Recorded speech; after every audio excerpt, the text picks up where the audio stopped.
Coming up next. Knowing the domino effect of what is really going to happen and the interconnectedness of all of these services, businesses, everything is going to suffer. And you made this vote. You made this decision. When people told you, you voted to take that away. How dare you? That's up next. Welcome to Democracy Does, the Civic Power Playbook, a podcast that cuts through the noise to explain what's really happening in our democracy. Each episode breaks down key issues with insight from policy experts and change makers, giving you clear tips to take action. Whether you're fired up or feeling stuck, you're in the right place to get informed and get inspired, because democracy works best when we all participate. Hi, everybody, and welcome back to Democracy Does, the Civic Power Playbook. I'm your host, Robin Hamilton. I wanted to open up this next episode with just some personal thoughts of my own as we start. I had a great conversation with a woman I met. This is a continuation from my field trip down to Virginia Beach. She is an outspoken advocate for people who often don't feel like they know how to speak up for themselves. Let me back up. Her name is Angel, and she found herself in a situation that any one of us could have found ourselves in. She had a career she enjoyed, but she also had a child, an adult child, that she found herself having to take care of. So she quit a position that she enjoyed and had to take care of her son to provide the specialized care that he needed. And she relied on Medicaid benefits to help provide that coverage. The irony is she wasn't even making that much money, but it helped fill a gap when she needed it. Now the cuts are going to be even tougher. Now she's speaking out. She is speaking out to let people know what's at stake, what it means, and what it really looks like to be a home care provider. She gave some remarks at a town hall, and I had a chance to catch up with her afterwards. This is what she had to say. Good afternoon, everyone. And as you stated, my name is Angel Pye, and I am a member of SEIU Home Care Division. And I'm here today because I don't think that our current administration understands what they are doing to the workforce of America. Plutocracy. They don't care. They don't. And that is why each and every one of us are here. That's right. Plutocracy is a government by the wealthy. In 2018, Paul Volcker, the former chair of the Federal Reserve, he stated that the wealthy and the elite or ruling class of people whose power derives from their wealth, we are now moving into that government. That was in 2018. And look at what we see in this three-ring circus called the government now. The elite and the wealthy are making decisions about the lives of us, our children, our elders. 4.6 million adults are on Medicaid, and they work. They are the working poor. Do you understand that statement? You are working 2 and 3 jobs, living in your car or living in your parents' basement to be poor, and now you're telling me that I can no longer have health care. I will no longer be able to feed my family. 7.2 million elderly are on Medicaid, and that number is growing. And we have a home care shortage of workers. Right now, as we speak, people are being put out of residential facilities, and they may have to go to direct care, which is funded by Medicaid. They won't be able to have those services. We as a people, because remember what our Constitution says, we are a government by the people, for the people. This is our government.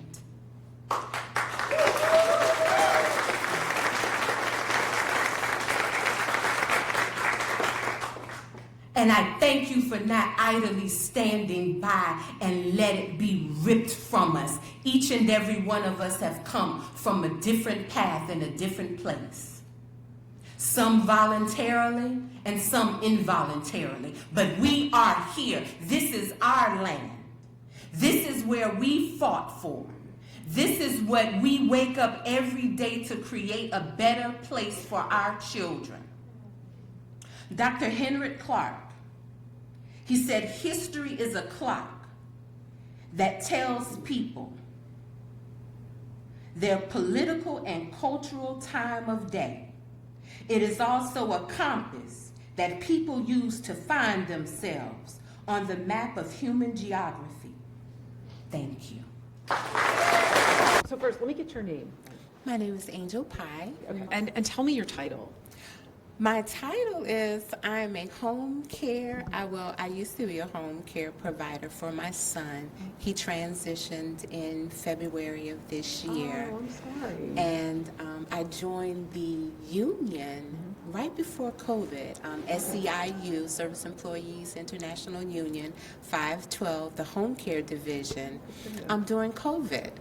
I was opening up my own home care, and someone, they were like, hey, there's a home care union. And I was like, really? For real? And they were like, yes. And so I got on the call and heard all of the wonderful things that they were doing, advocating for hazard pay and all of the other wonderful things, respite care and increase in wages. And so I was like, well, let me join right now. And so I did that. And I understood when I received my first check from Consumer Direct why they were fighting for higher wages. At that time, I think we were only making like $10 or so an hour and some change. And that is, you do hard work. It is hard, back-breaking, emotionally draining work. Yes. Well, let's back up. Why did you decide to come here today?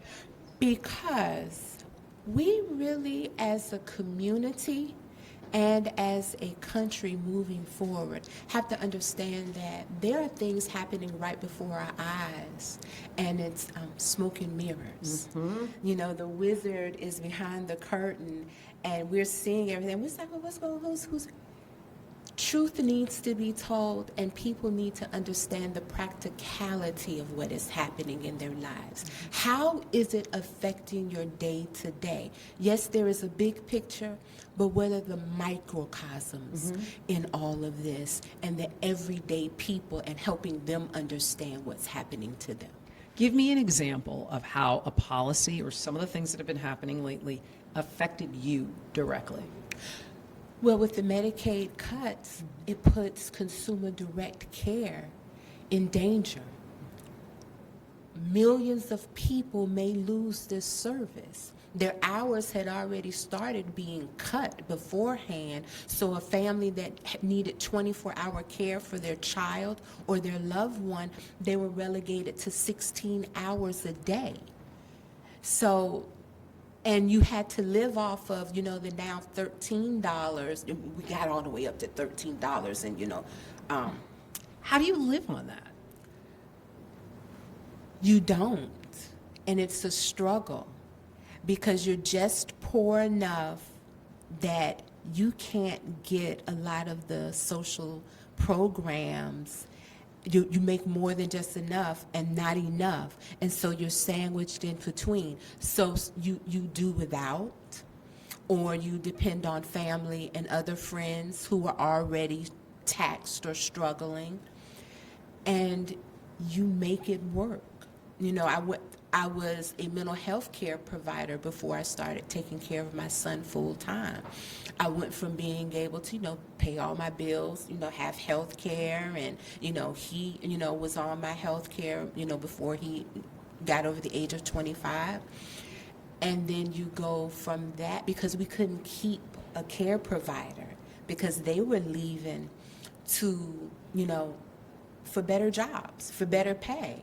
So we couldn't keep a steady care provider. And someone was like, well, you do this for them. You can get paid for it. And it ended up that I had to step into that role full time. And you made it work. Let me ask you this. There are people, I shouldn't say a party, but Republican leaders who say anyone who complains about that is just a fraudster. People who say that they can't live off of that or that they want more. They're just complainers. What would you say to that? The average rent in this area right now for a one-bedroom is $1,200 and up. And then you have a light bill, this thing called lights, because you want to see, see stuff, and you water because, every now and again you want to take this thing called a bath, or a shower. And sometimes we want to eat, nothing extravagant, just, the basics, milk, little bread, might even, put something called meat on it, and you $13 an hour, 8 hours. You do the math. It's not, as what the children say, the math is not mathing. You cannot live on that. And the people that are in this field, they're not frauds. Every day they get up and they wash, bathe, cook, clean, go to doctor's appointments, go to specialist appointments. Anything that you name, they're doing. And they're doing it out of love. They left a career. People have to understand that home care is not a monolith. People come from all walks of life, and they've left lucrative careers because you could not keep a care provider because of the low wages. And so they had to step in. And by doing so, you took a hit. So anyone who says that there's fraud or we're complaining, it's not complaining, because we're not asking to take a vacation to the Bahamas. Heck, most of them aren't even asking to take a vacation to King's Dominion. They just want to be able to not have to stand in line. And I'm going to share this, if you don't mind. I'm going to share this story. Please. About 2 years ago, I was in Food Line. A young lady, she had on her scrubs. And so I said, what are you doing? She was like, I'm a home care attendant, and I work for an agency. And so she had her groceries on the run, and she was looking at her account to see if she had enough money to cover her groceries. And she didn't have name brand stuff. She had some milk. She had some lunch meat, just right. And it wasn't even name brand. It was store brand. And she's looking at her account to see if she had enough money. So tell me, these people who say this, what is complaining about that? Where's the complaint? When you just want to eat. You just want to eat. A lot of these women are black and brown women. And now men are coming into this arena. They catch the bus to work. You see them in the mornings, in the evenings, at the bus stops. They're not riding in luxury cars. And if they do have a car, it's not a 2020 or so. So what are they doing fraudulent? A lot of them have to make decisions because they can't afford the basics that put their lives in jeopardy, like going to work during a pandemic. So when you heard about how Kiggins voted, what did you think about that?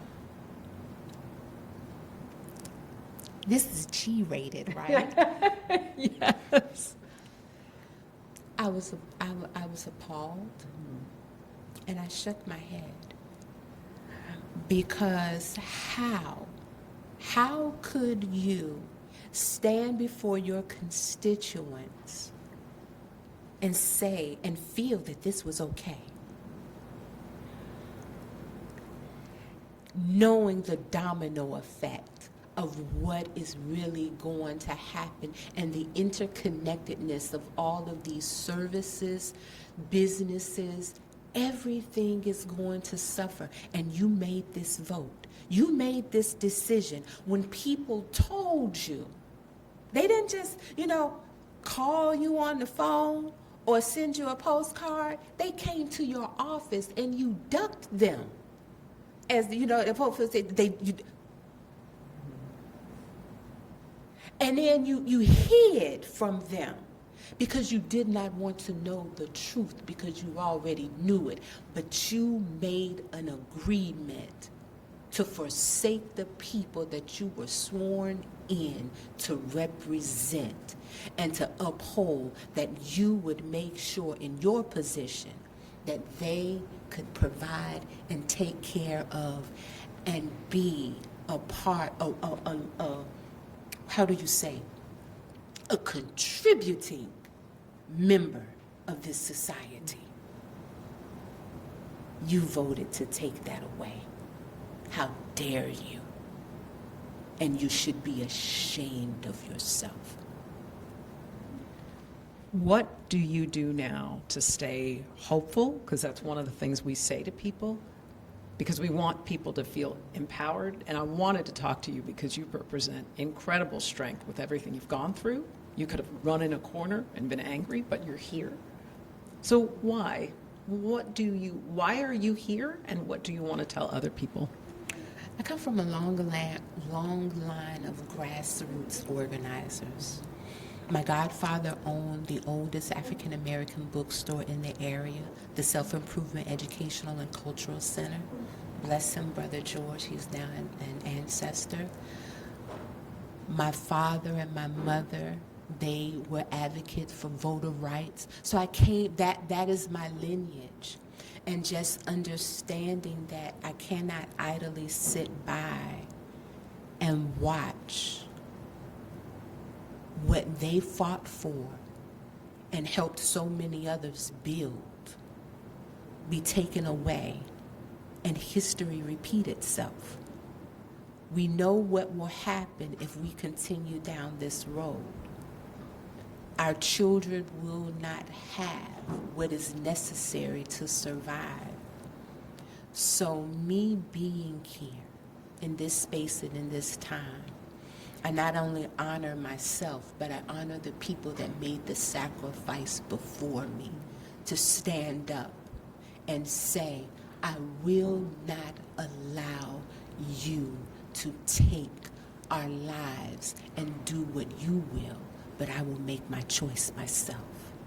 I'm choosing to stand up. I'm choosing to fight. And I choose to win. Angel, thank you so much. 3 things you would tell someone to do, because say someone's like, I don't know if I have what she has. What are 3 simple things? What is your power play that you would tell someone to do, even if it's one thing? Be proactive instead of reactive. Be a critical thinker. Look beneath the surface and then move from there.